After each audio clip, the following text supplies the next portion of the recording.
So the Libertarians had a choice. They could nominate somebody that is in the tradition of Ron Paul, Rand Paul, which is closer to actually what libertarianism is. Reverence for the Constitution, not being totally insane, saying that we have to end the U.S. military. Instead, after booing Donald Trump and listening to RFK, libertarians decided to go left. The Libertarian Party of America has officially nominated Chase Oliver, a name that many of you do not know, to be their nominee. He is a gay race Marxist who believes in open borders, the ending of all drug laws, and also he is calling what is happening in Gaza as the genocide happening in Gaza. So now, if you look, that's a picture of Chase Oliver, an openly gay, woke candidate. Anybody who has libertarian leanings, by the way, that is seeing the increase in crime, they don't want more of this kind of nonsensical libertarian tilt to policy when it comes to our kids. Now, if you look at the menu of options in front of people who say, oh, I'm not sure about Trump. Let's look at who is now running on the ticket. Let's get that graphic up. The graphic up, and as you can see, has RFK, Joe Biden, Jill Stein, Cornel West, and Chase Oliver. You have 5 left-wing candidates, and you have one that represents the everyday American. This is an old country buffet of people who would destroy the country. And I hope you understand, RFK is a bitter left-wing environmentalist who's good on one issue, but he should be nowhere near political power. It doesn't matter what song and dance that he's giving you. It doesn't matter what kind of anthem that he is singing. He is a left-winger. So let's start there. Chase Oliver on the right of your screen.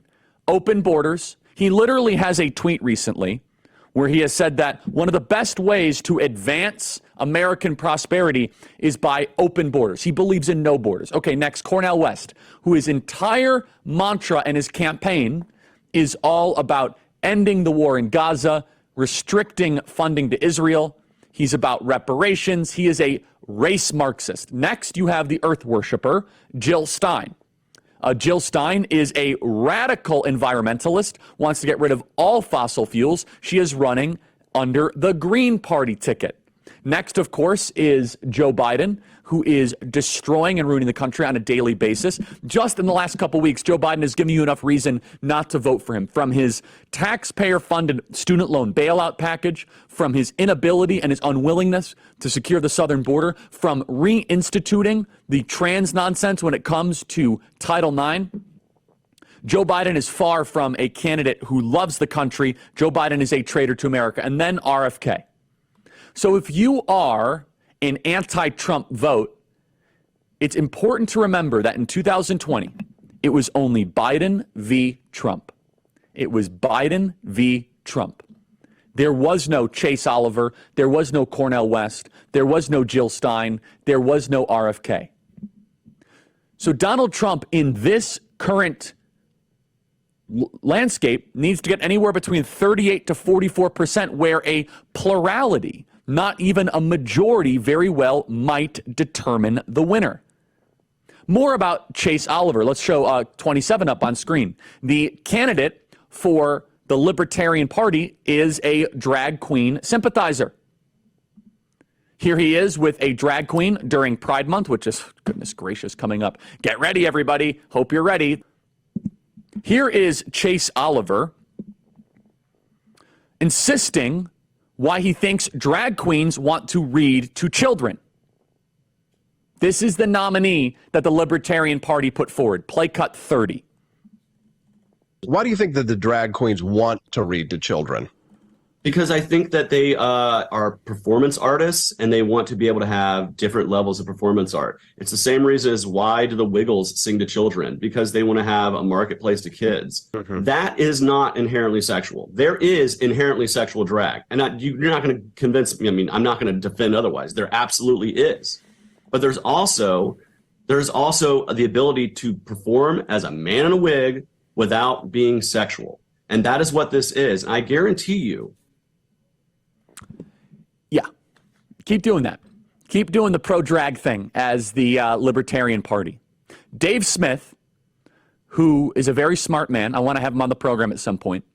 He did a wonderful episode with Tucker. I found him to be very bright, very fun. He's a comedian.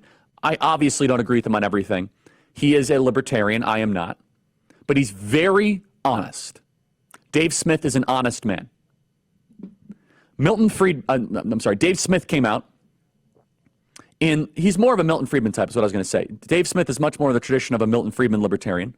And he said this. He said, ironically, Chase Oliver, is the best outcome for Trump this weekend. Much better than a standing ovation at his speech. That Donald Trump is the greatest beneficiary out of what happened this last weekend,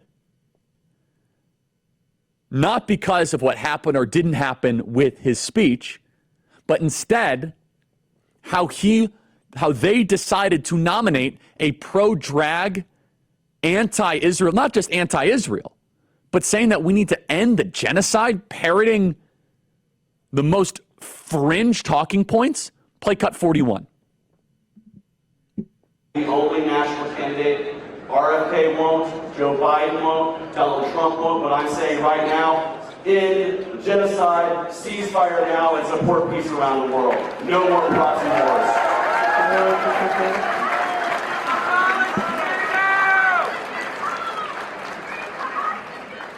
Absolutely, free the hostages too. I agree with the no proxy wars, obviously, but calling it a genocide, that cheapens genocide. And now let's get back to that 5-person picture, because I want to make sure I hope that we emphasize one piece. The anti-Trump vote now has to land in one of 5 places. And the Libertarians are good at one thing. They're good at ballot access. They're going to get Chase Oliver on the ballot likely in almost every major state. And now that they essentially have nominated a race Marxist who is openly gay, sympathetic to drag, does not want drug laws, and parrots the talking point of the genocide in Gaza, it is all anti-Trump votes. But I think it's important that we remind your friends about RFK. Here is RFK on camera calling for a law to punish speech. RFK on camera calling for a law to punish those of you that might have skepticism when it comes to the climate. Play cut 42.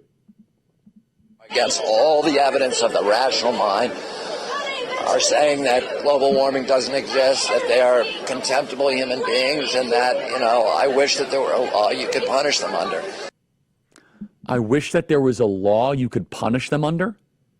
That if you have an opinion that that you don't share, that you as president would put a law? So anybody in this audience, if you have skepticism about man-made climate change, or as they call it, anthropogenic climate change, which means done by human beings, he might do a law to put you in jail. He famously said, we want to go after ExxonMobil and take their assets away. Remember, he came on this show and said that his ideal Supreme Court nominee would be one in the tradition of the Warren Court, who got rid of prayer in schools. And hilariously, what I should have said, and I wanted to come back on the show, was, wait a second, you trust the Warren Commission now? If anyone understands it, if you get it, you get it. If you don't, that's okay. This is excellent news for Donald Trump, and the betting odds of Trump's probability of becoming president are going up. But none of that matters. It matters now, are we going to do the work? And we're doing that at Turning Point Action. We're hiring the ballot chasers. We're registering voters. Every single day, we are going out into the streets to build the consensus.